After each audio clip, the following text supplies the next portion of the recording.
If you have ever thought, maybe I'm just not cut out for homeschooling, this video is for you.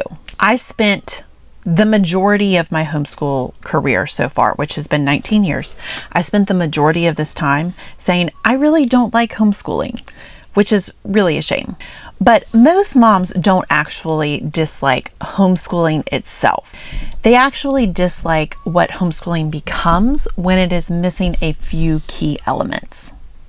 Today, I want to walk you through why homeschooling so many times feels so heavy, but how small shifts can completely change everything and make it so much better. And if this really hits home, then I'm going to invite you to go deeper with me and watch my free masterclass. The link is in the description. That masterclass is going to help you actually get to the root of all of these problems and instead of just slapping a band-aid on them.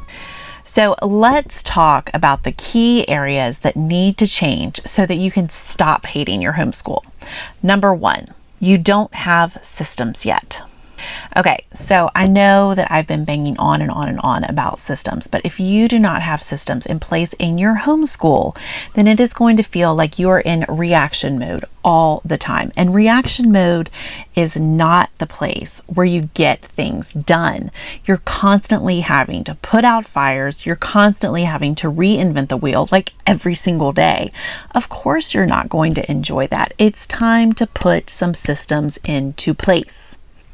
When you put a routine and systems into place, things start happening automatically in your homeschool. Habits start becoming natural and everything just flows so much better. I have a video right here about the power of habits in your homeschool. Go ahead and watch that.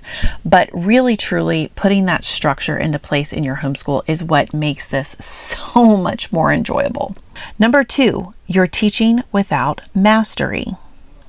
Okay, I have said this quite a few times, but I want everybody to really, really understand this. Nobody enjoys doing anything that they don't feel good at. This goes for you, mom. This goes for your kids. You need to get to mastery. You need to help your children get to mastery in their subjects so that they can actually start enjoying them. Learning is not delightful and enjoyable. Delight is like the word that everyone's using right now. Delight directed learning. Listen, no one is delighting in anything that they're bad at. So if you want your children to start delighting in math, that doesn't mean you're out there buying a $300 set of muted tone math manipulatives and an abacus. Okay. There is no way to delight in a subject that you don't master. So that should be your goal. You should master the teaching of the material. Your children should master the material. Everybody needs to be measuring that mastery in whichever way you want to measure that. Like, some people are so anti-test, it's kind of ridiculous. I like tests. I like quizzes. I know very quickly, what does my child need more mastery in? And I'm just going to say, this is one of the ways that we do things. It's not the only way. But one of the ways that we do things with math, I have some children that are very naturally mathy and they just fly through it and they have no problems. Then I have other children that have to work a lot harder at this. And one of the ways I know that we need to spend more time on a concept is if we get to that review test after, I think it's every 10 lessons, they take a test. If they get lower than 85, we're going back. We're going back 10 lessons and we're going to do it again, because they're not ready to move on. You can't add more information and more material to subjects like math, certain sciences, Latin, if they don't understand the previous material. So mastery is the way to help them enjoy it, to help them love it, to help them do well in it. And mastery, though, has kind of become a bad word in the homeschool community, and I don't understand why, but this is what you got to do if you want to start enjoying it and if you want to know where your children are progress-wise. Mastery. Number three, you've confused flexibility with chaos. Okay, So another bad word in the homeschool community, maybe I should have titled this bad words or curse words in the homeschool community. Maybe that's a future video. But another bad word is structure or schedule. Okay, so everybody wants to be flexible, you know, like the willow tree. You don't want to be an oak, you want to be like the willow tree.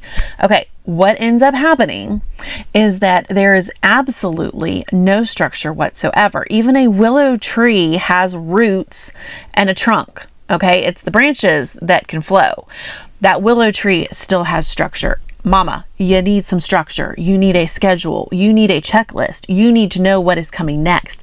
You need to have a start time. You need to have an order of your day.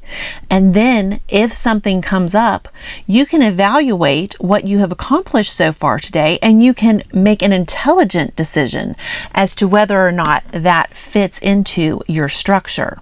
Okay, so there is still a way to be that beautiful flowing willow tree, but even the willow tree has a trunk. Okay, you need a trunk, mama. You need that framework and that stability. That's all I'm going to say. I've talked about this so many times. If you have questions, feel free to ask them in the comments. But yes, you need to not become so flexible that you can't even stand up. Okay, you have to put a framework and a structure into place. Number 4, you're not recreating enough of a classroom. Here we go again. This is another bad word in the homeschool community. Classroom. I'm sure you have heard this. We're not trying to recreate the classroom here. Well, guess what? That's why your homeschool is falling apart, okay? The classroom in and of itself is not a bad thing. The classroom, when run properly and not according to progressive agendas, the classroom is actually a fantastic way to get things done, okay? What isn't a great way to get things done is staying in your pajamas literally all day long, laying on the couch when you're doing handwriting, or, you know, hanging upside down on the monkey bars trying to fill out math problems. That is chaos. Okay, but there are actually a lot of good things that come out of a classroom model. I'm not saying you have to have desks. We don't have desks, but we do have a table dedicated to school. If you don't have room for a table, that's okay. Use your kitchen table, but make your children keep their butts in their seats. Okay, you need to teach your children how to sit in a chair properly and how to focus, because here's another myth. Focus is not something that you are born with. It's not something that you innately have. Focus is also a skill that has to be built. So if you are not requiring your children to sit in a chair and do some work, they're never going to learn how to focus in a chair, which, you know, if they're going into the workforce, unless they're in a trade, which nothing against trades, I have sons that are in trades, they're going to need to sit in a chair. Or, you know, why are you surprised that your children can't sit still in church? Well, it's because they haven't practiced all week. Put your children in a chair and see how much better things go. Teach them to sit still. Teach them to sit properly. Teach them to focus. There are other parts of the classroom model. I'm not trying to just focus on the bottoms and the chairs, but you know, we have a large whiteboard that takes up one wall, because that is a fantastic way to help children with their math. And this is just a little a trick of the trade. The kids actually enjoy doing their problems on the math board that they didn't get correct, you know, in their notebook. I will put those problems up on the whiteboard and they will do them with the best attitude because it's fun. You know, so that is another great thing, having that whiteboard up there, having different wall charts up, you know, having the alphabet in cursive and all of those things. These are actually wonderful things that help our children. So I would look into different parts of the classroom model that you can integrate into your homeschool, because there are so many good things about it. I'm not sure which homeschooler went off on a wild hair and decided that classroom is a curse word, but there are so many wonderful things about a classroom.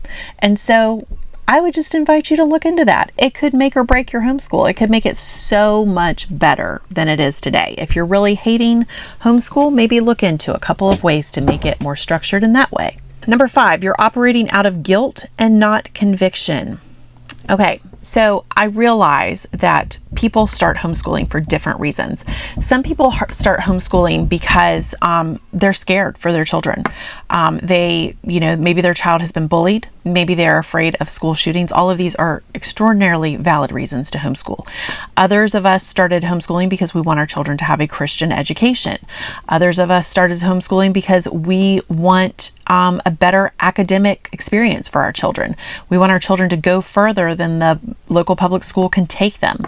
There are many different reasons to start homeschooling, but the thing that you need to remember is that homeschooling well needs to come from a place of conviction. It needs to be your calling. That's why I call this whole thing vocational homeschooling, because a vocation is a calling. It is something that, no matter how hard it gets or, how bad of a day you're having, you are still doing that because that is what you're called to do. So letting go of guilt, letting go of fear, being reactionary, all of these are necessary to be a really good and competent homeschooler. So if you're homeschooling for any of these reasons, or if you've just fallen down a rabbit hole of homeschooling for these reasons, maybe it's not why you started, but it's where you are now, I would invite you to look deeper and really figure out what your why is, and then operate from that instead. Number 6, you've lost the vision. Okay, so this is so easy, even for me to fall into sometimes. When you lose that vision that I was just talking about, when you lose that, the passion for why you started in the first place, a lot of times this all feels so mundane and like it's never going to end. And then you start feeling sorry for yourself. We have to remind ourselves on a daily basis why we are doing this in the first place. Why are you doing this in the first place? Are you doing it because you want your children to have better academic opportunities? Are you doing it for your faith? Are you doing it for their own protection? Even if you pulled your child out of homeschool or out of public school or private school or whatever because of fear, because they were being bullied, or you were afraid for their safety, you still have the responsibility and the duty to make sure that your child is receiving an excellent education.